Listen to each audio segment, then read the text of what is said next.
Hello guys, welcome back to my channel. আমার channel নিয়ে চলে এসেছে একটা রেসিপি। তো আজ আমি করবো আমগুড়। সেই জন্য কিন্তু আমগুলোকে আমি কেটে নিচ্ছি। আমার আটিগুলো কিন্তু শক্ত হয়ে গেছিলো, তাই কাটতে একটু অসুবিধা হচ্ছিলো।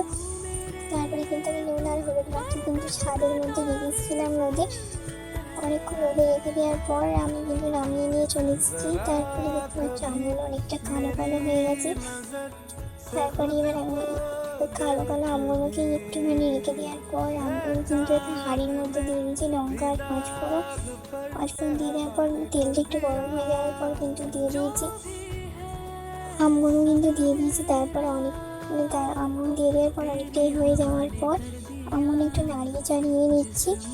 তারপরে কিন্তু এই আমটা কিন্তু আমার অনেকটা পরিমাণে গুড় লেগেছে। যারা একটু মিষ্টি খেতে পছন্দ করে গুড়টা থেকে লাগবে।